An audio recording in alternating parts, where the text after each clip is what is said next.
रुक कर लेते हैं। सब के बीच मिल रही एक और बड़ी खबर का सीकर से बड़ी खबर सामने आ रही है। लक्ष्मणगढ़ में छात्रा की मौत हो गई है। इसी मामले से जुड़ी इस वक्त ये बड़ी खबर और बड़ा अपडेट आपको बता दें। परिजनों और पुलिस के बीच सहमति बन गई है।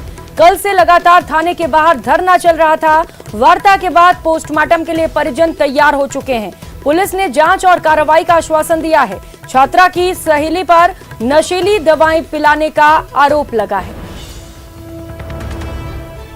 तो छात्रा की सहेली पर आरोप लगाए जा रहे हैं परिजनों द्वारा और लगातार सहेली पर कार्रवाई की मांग की जा रही है। परिजन आरोप लगा रहे हैं कि नशीली दवाएं पिलाकर छात्रा के साथ दुष्कर्म किया गया और इसी में उसकी मौत हुई है और इसी को लेकर लगातार थाने के बाहर धरना प्रदर्शन चल रहा था, जो अब खत्म कर दिया गया है। पुलिस की ओर से आश्वासन दिया गया है उचित कार्रवाई का, जिसके बाद इस प्रदर्शन को खत्म किया गया है।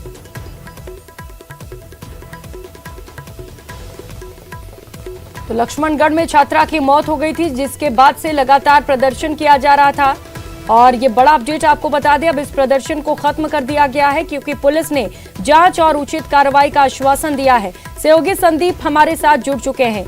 संदीप, पुलिस की ओर से आश्वासन मिला है, अब क्या कार्रवाई की जा रही है पुलिस की ओर से?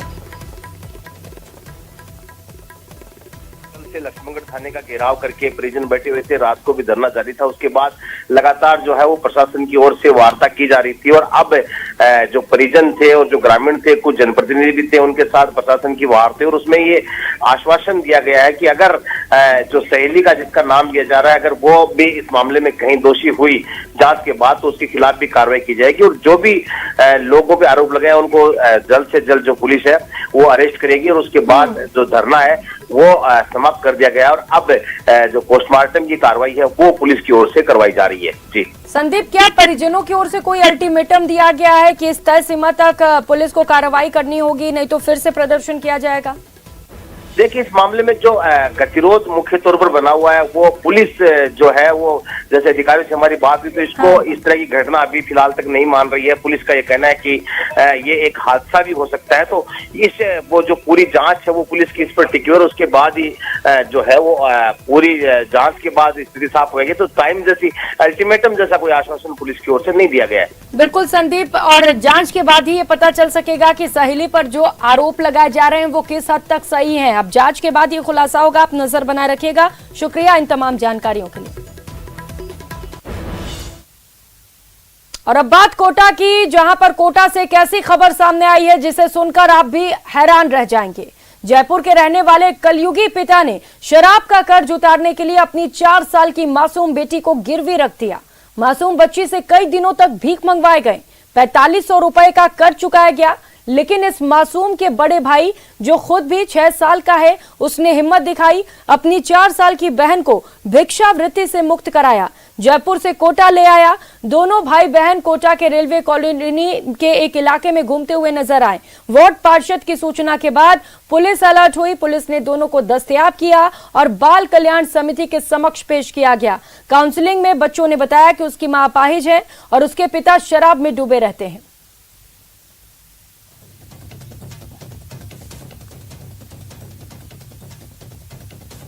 और पिता के संबंध को कलंकित करने वाली एक घटना हुई है। एक 4 साल की बालिका तो जयपुर में रहती है, उसका भाई भी वहीं रहता था। उसके पिता कबाड़े का काम करते हैं। उसके पिता ने किसी से दारू पीने के लिए, जो दारू पीते हैं, रोज पैसे उधार लिए। वो पैसे नहीं चुकाने के एवज में वो आदमी जिसने पैसे दिए थे रोज उनको परेशान करता था। तो उसने अपने 4.5 साल के बच्ची को ये कहकर उसको दे दिया कि तू इसको ले जा, इससे भीख मंगवा और भी काम करवा और पैसे चुक ले। भाई ने बहुत ही साहस से काम लेते हुए बाल कल्याण समिति में पेश करवाया और उसको बालिका को गिरवी रखा गया है, जो एक बहुत ही शर्मनाक बात है पिता द्वारा। वो भी तो हम संज्ञान लेंगे और इस संबंध में पिता के खिलाफ सख्त से सख्त कार्रवाई करने के लिए जयपुर कलेक्टर साहब, जयपुर डीजी साहब तक हम जाएंगे।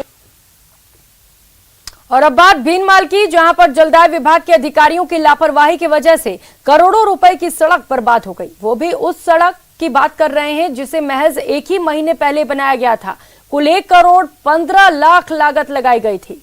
दरअसल पीडब्ल्यूडी अधिकारी और जलदाय विभाग अधिकारियों की आपसी सामंजस्य नहीं बैठने का नतीजा ये रहा कि पाइपलाइन डालने के नाम पर पूरी सड़क को ही खोद दिया गया। ये सड़क भीनमाल के बालसमंद बांध के पास बनाई गई थी। वहीं पूरे मामले में पीडब्ल्यूडी अधिकारियों ने चुप्पी साध रखी है। यहाँ जगह तो काफ़ी सारी पड़ी थी, दोनों साइड में जगह आपको दिख रही है। उस जगह में अगर जो उनको पाइपलाइन डालनी है तो वो डाल सकते थे, बराबर। और ये सड़क बने हुए मुश्किल से 1-1.5 महीना हुआ, बराबर। तो ये करोड़ों का खर्चा सरकार के ऊपर क्यों डालना, लेकिन उसकी आपस की झगड़े की वजह से अपने को ये नुकसान कर रहे हैं। उच्च अधिकारियों को सूचित कर दिया है, पूरा मौका जो रिपोर्ट है तो फ़ोन में भी बता दिया है और अभी जाके रिपोर्ट भी कर देंगे उनको।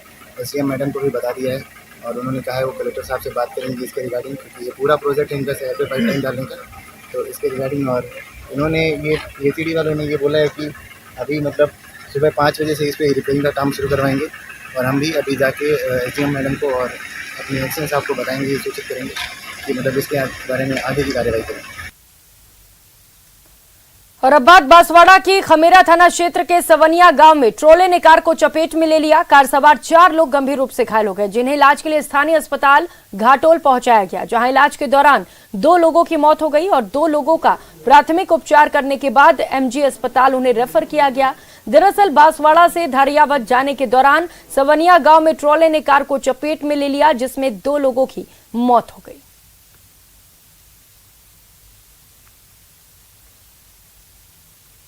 ये घाटोल के कुछ 2-3 किलोमीटर आगे एक सवनिया गांव था, वहाँ पे कार और टोले की भिड़ंत हुई, जिसमें कार की एकदम चपेटे में आई, जिससे बिंदु जी और प्रतीक जी को लगी और 2 जने स्पॉट पे ही खत्म हो गए।